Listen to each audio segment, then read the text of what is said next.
আসসালামু আলাইকুম বন্ধুরা, আজকে আমি আলু পরোটা বানাবো। তো আলু পরোটা বানাইতে হলে কী কী প্রয়োজন, আজকে বিকেলে নাস্তা, তো আমি সেটা আপনাদের মাঝে শেয়ার করব। আজকে ছেলেমেয়েরা আলু পরোটা খেতে চেয়েছে, তাই আমি আলু সিদ্ধ করে নিয়েছি। আলু সিদ্ধ করে দেখুন একদম এই যে ভর্তা আমরা যেভাবে করি সেভাবে মাখিয়ে নিয়েছি।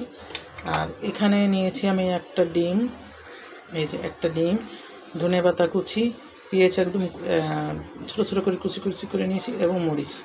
আর যেটা লাগবে সেটা হচ্ছে লবণ। এক এক করে আপনাদেরকে দেখাচ্ছি। আমি এটার সাথে এখন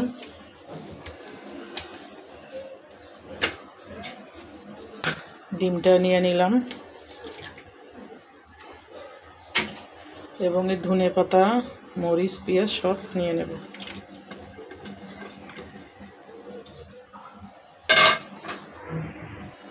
এবং দিয়ে দেব স্বাদ মতো লবণ। তারপরে এটাকে আমি ভালো করে মাখাবো, এভাবে সুন্দর করে মাখিয়ে নেব।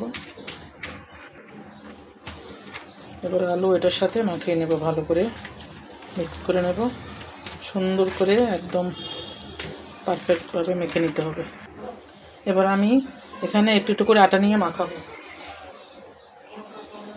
এই যে এক কাপ আটা নিয়ে নিলাম। এরপরে লাগলে আমি এটা পরে নেব, অল্প অল্প করে নিয়ে মাখিয়ে তারপরে ডোটা তৈরি করব। তো দেখতে থাকুন বন্ধুরা।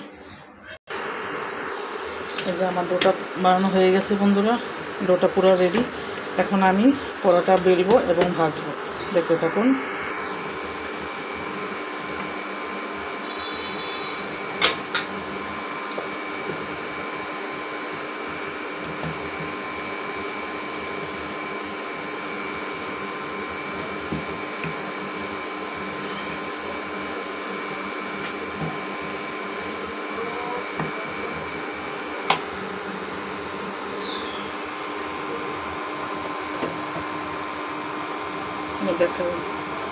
এখন আমি ভেজে নেব, ভাজলেই পরোটা হয়ে গেল আমার রেডি।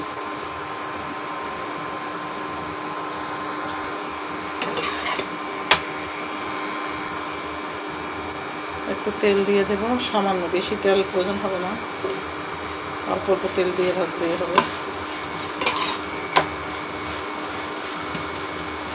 আলু পরোটা এমনি নরম থাকে, অনেক সফট হয়, এখানে বেশি তেলের প্রয়োজন নেই। রেডি হয়ে গেল পরোটা, দেখুন কি সুন্দর হয়েছে বন্ধুরা। তো এই হলো রেডি আমার আলুর পরোটা। কেমন হলো কমেন্টে জানাবেন। দেখুন কি সুন্দর হয়েছে কালারটা। ভালো থাকবেন, খোদা হাফেজ।